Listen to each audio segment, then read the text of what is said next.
rashes by scratching my face with my fingernails. Luckily though, after class was over, my crush Simon came over saying, "Sorry that Pablo treats you like that. He's a jerk. Are you okay?" "Oh, sure, I'm fine." Wow, I've had a huge crush on Simon for years, and this was the perfect moment to finally ask him out. By the way, do you want to go to the beach with me this weekend?" "Oh, that sounds good, but I already have a girlfriend, so I can't. I'm sorry." Oh, stupid me. Of course he has a girlfriend. He was the perfect guy after all. But 2 weeks later, our class took a trip to the beach anyway. I couldn't go into the water because of my allergy, of course, so I only played volleyball with my friends, and that's when Pablo came over. "How are you?" "Fine. What do you want?" "Oh, I still think you're lying about your water allergy, so..." That's when he pulled a water pistol from behind his back and squirted water right at my chest. Within seconds, my skin turned red and then I passed out. I woke up again in a hospital where my mom, who told me I had almost died. But guess who else was there? Pablo. I wanted to scream at him to go away, but I was too weak. He said, "I'm so sorry, Lily. I really thought you were joking when you said you were allergic to water. I already told your mom that my dad will pay for your hospital bills, and if there's anything I can do for you, let me know." That piece of garbage. Did he really think he could just say sorry and let his daddy buy his way out of trouble? No way! I pressed the buzzer for the nurse and told her to throw Pablo out of my room. But a couple hours later, he sneaked back in, wearing a cheesy mustache. He also brought roses and apologized over and over again. I gotta admit, it was kinda cute to see how hard he was trying to show he was sorry. So I let him stay and we ended up watching La La Land on his laptop. Maybe he was a good guy after all. He even slept on the floor next to my bed at night because he wanted to be near me in case something happened. Well, and then once we walked out of the hospital together, he kissed me, and I let him. I mean, yes, he'd been a jerk, but people can change, right? Our first weeks dating were awesome. We hung out at his big mansion that had a tennis court and a private cinema. But over time, his behavior got worse again. He pressured me into wearing sexy clothes and forbid me from seeing my friends. Sometimes he'd even order me to come to his house just so he could make out with me. And once he was done, he would kick me out again. I wasn't going to let him treat me like that. But when I told him I didn't feel respected and wanted to break up with him, he laughed and said, "I don't care how you feel. I promised my dad I'd marry you once I turn 18, and he hates it when people break their promises. So you better play along and be a good, obedient girl. And trust me, if my dad finds out that you dared to break up with me, he'll think you disrespected our family and he will take revenge on you." "But don't you want to marry a normal girl who isn't allergic to water? You always complain that I smell bad because I can't take showers and have to use powder to clean myself." "You are pretty and smart. Good enough to give my dad some grandchildren and good enough to entertain me for a while." So I stayed with him, even though he openly cheated on me. I would wake up in the middle of the night in our bed and find him making out with another girl. My life sucked bad, until I got into university. Because guess who I met there again? My old high school crush, Simon. We got to talking and I asked if he was still with his old girlfriend.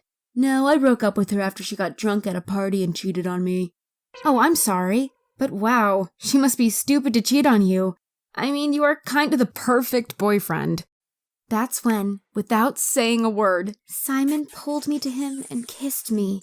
I never wanted that kiss to end, but I pushed him away, saying, "Sorry, we shouldn't have done this. I'm still with Pablo, and if he finds out about this, you'll be dead." "I don't care," Simon replied, and we started dating in secret. For a few months, I thought we'd get away with it. But one night, Pablo asked me, "I heard you are close friends with Simon from our high school?" "What? No! He's just in one of my classes. I hardly know him." "But Carlos told me he saw you and him holding hands." I responded, "Well, maybe Carlos is lying?" But I could tell Pablo didn't believe me. "You know what I have to do now, and it's all your fault." I started crying, begging him not to hurt Simon, but Pablo pushed me away and ordered 2 of his dad's security guards to follow him. After they left, I rang Simon and told him to immediately leave our city or Pablo would murder him. Simon understood and persuaded me to come with him, so we agreed to meet up at the city bus station. But before I left Pablo's house, I stole 2 small Inca statues. I knew they were made of pure gold, so I hoped they'd helped me and Simon to start a new life. We met at the bus station and fell into each other more for them than I expected. We bought a small house in Mexico, and soon I got pregnant and gave birth to our son. Everything was perfect until one night, masked men broke into our house and took me with them. To make things worse, I have no idea what they did to Simon and my son. They drove me to a small private airstrip, and that's when I realized that Pablo must have tracked me down and was now bringing me back to Honduras. I cried the whole flight, hoping Simon and my son were still alive.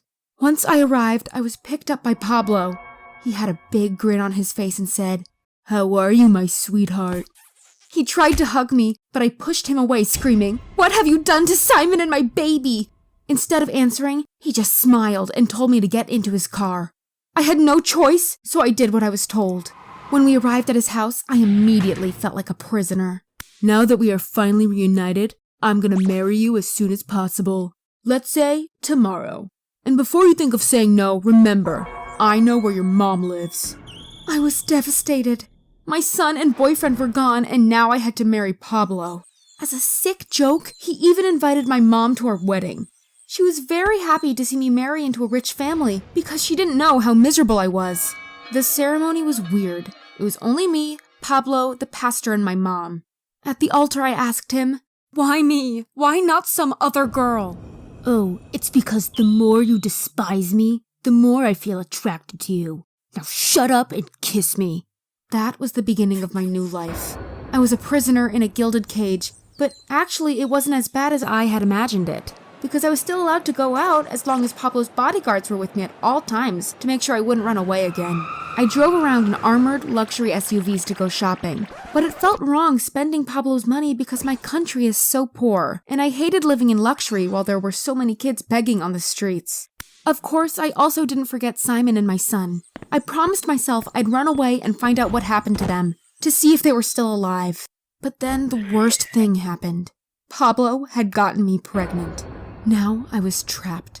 There was no way I'd run away and leave my baby with Pablo, but if I took him with me, Pablo would hunt me down again. Luckily, when I gave birth to my second son, Lucas, Pablo's dad, Emmanuel, started spending a lot of time with us because he wanted to get to know his grandson. And as I got to know Emmanuel, I realized that he was actually a very decent man. That's why I told him how his son Pablo was mistreating me. His reaction surprised me. He said, "Yes, I know that my son is an idiot. He doesn't know how to treat a woman right. But I promise that if you raise my grandson well, so he's nothing like his father, I'll make sure he gets my full inheritance."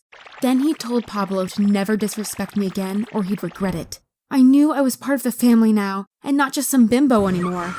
Pablo's dad gave me my own house and the baby, as well as a monthly allowance. It's not a bad life, and I love Lucas dearly, but I'm also still thinking a lot about Simon and my first son. I've already tried to contact them, but either they are hiding or dead and in heaven.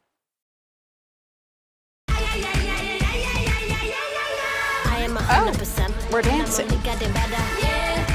Here I come. Oh. I'm gonna do it all. Okay, and that's a yeah. I'm a dancer now.